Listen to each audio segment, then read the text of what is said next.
Gen Z, come forth. I shall not slap thee. However, I do feel like we need to have a talk. Yet again.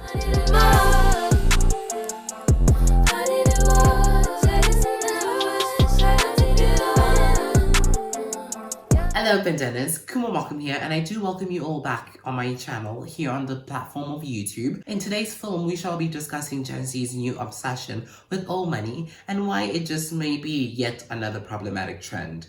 Now, it does break my heart a little bit to make today's video as I too am an old money enthusiast. However, we do know that on my channel, we do not accept no bull, and if it has to be addressed, it shall be. Without any further ado, let's get right on to the video. While I do love speaking in this upper echelon accent, I do realize that it may be quite of an annoyance to my usual audience, so we shall cut it out because we are about to spill. Well, I know you see me looking bougie today. So the old money aesthetic is slowly making its way back into popular fashion, and if you're not familiar with the old money aesthetic, let me describe it for you, girl. For now, it is only related with the way one dresses. These outfits are typically associated with people of a higher class. They usually consist of clothing items like miniskirts which abide by the meat at the end of the fingertips rule, the polos, the lovely Oxford shirts, the amazing two-piece sets, classic jewelry like pearl necklaces as well as pearl earrings, tweeded blazers, well-fitted coats. You get the idea. There are a number of brands that do cater to this type of aesthetic, but well-known ones would have to be Abercrombie & Fitch as well as Ralph Lauren. It is often known as the WASP or prep look, which is the opposite of the dark academia look. They do fall within the same class, so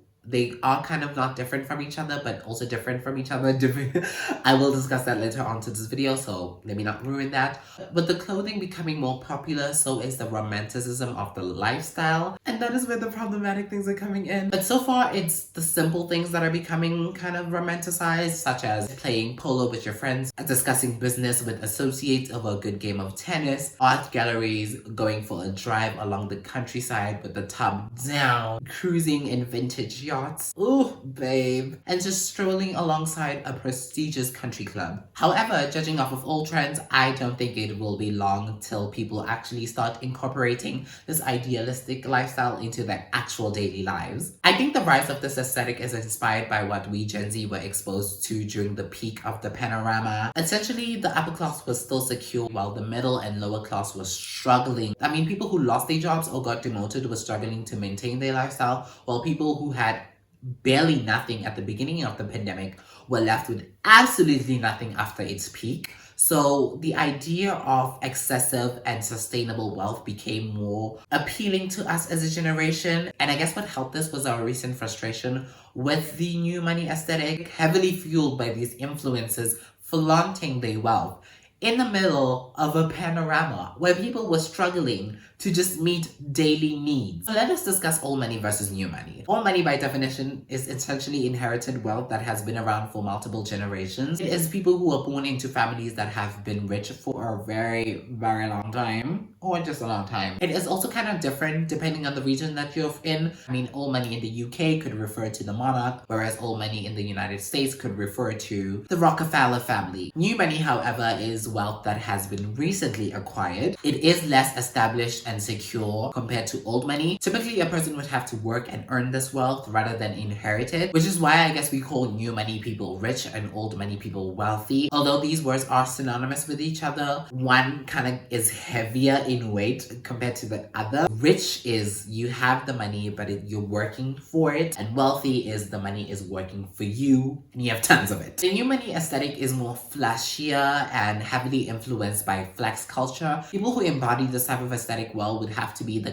Jenner clan, Jeffree Star, new age rappers, athletes, so forth and so forth. It is the big sports cars, the modern houses, the iced-out jewelry, the wearing of well-known designer wear such as Gucci, Versace, Louis Vuitton, etc. The daily activities are also quite different, so whereas old money would be taking a stroll with Montgomery as I drown into his eyes while enjoying the lovely views of my daddy's prestigious country club, new money activities would be throwing bands at a strip club, a vacation in Bora Bora, or attending A-list events. Now let us discuss the problematic side with our new obsession with old money. To simply put it, this new obsession of ours kind of uplifts an oppressive world on so many levels.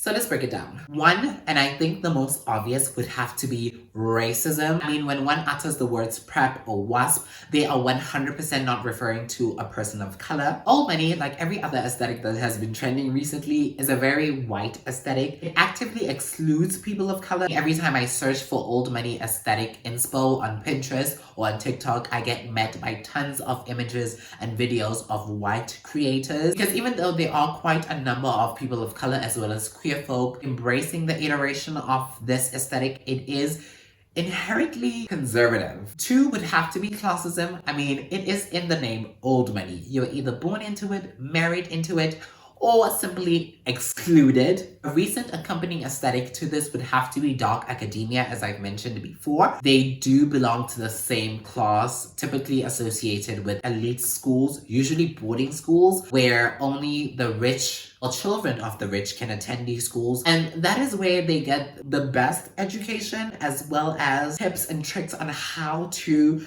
win at this whole capitalism game, as well as keep the wealth within these families, because obviously if Brent falls in love with Vivian within the same school and both of the families are rich and they marry each other, the wealth kind of remains within the family, keeping the 1% the 1%. Other things would have to be living in upper echelon neighborhoods, attending prestigious events like galas, as well as charity events where rich people come together, not for the good of the poor, but to kind of network and find ways to elevate each other's statuses. These are all things that have nothing to do with any other class other than the upper echelon. So actively participating in this trend, intentionally or not, is embracing the further widening of the socio-economic gap between the have and the have-not. Number three would have to be the exclusion of bigger bodies as well as ableism. I mean, in these high societies, health is normally synonymous with skinny bodies as well as able bodies. So if you're not skinny, able-bodied, or muscular of some sort, you kind of are useless or worthless unless you do have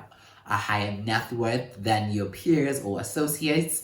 But that's besides the point. The all money aesthetic kind of embodies this ideology perfectly, because the people that we see getting praise are typically white, able-bodied, and skinny. A perfect example would be Princess Diana. It is essentially the peak of white supremacist fashion. We also cannot forget how old money is usually acquired and maintained. Shall I even get into this one? I mean, the exploitation of workers, slavery, capitalism at its peak, girl. We're not gonna get into that conversation because you should be well knowledge. You should know all of that things, okay? Essentially, my final thoughts are, with the praising of this new old money aesthetic, we really have to ask ourselves why we actively participate in these trends without proper research or adequate knowledge of its origins. I mean, there have been so many trends that were followed by the masses that were later labeled as problematic or insensitive. A perfect example of this would be recent TikTok dance to the rap song that samples strange fruit. I mean, white people were actively, happily dancing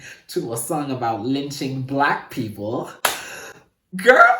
And I get that dreaming about being part of the 1% is absolutely amazing. However, kind of idealizing this wealthy sector is dangerous and okays all of the terrible things that they do to attain, maintain, and increase their wealth. By dreaming of belonging to this exclusive, privileged, greedy world, we're simply just justifying it. And if we want to make any progress at all in our time to create a world where wealth is evenly distributed, where everybody has an equal opportunity to success, and where people are not excluded based off of your race or socioeconomic status, we kind of have to stop glamorizing old money. Clearly, most of us Gen Zers agree that unequal wealth distribution is bad and economic equality is good. Racism and exclusivity are bad. Equality and inclusivity is good. Therefore, participating and praising the old money aesthetic is a simple example of how hypocritical Gen Z can be yet again. And that is my thoughts on this entire old money aesthetic that's coming along. I mean, I do love it. It's a beautiful aesthetic. However, we do really need to consider all of the things that I just spoke about in today's video if we do want to continue with this trend. As usual, I am always eager to learn, so please do drop your opinions down in the comment section below. I will be replying to all of them. That is it for today's video. I hope you guys learned something or enjoyed it. If you did, please don't forget to share it with your friends. I will link all of my sources down below if you want to check them out. Gen Z, we need to do better, but more importantly, if you do not slay, then you do not stay, and that's on period. Or shall I say, that's on bye.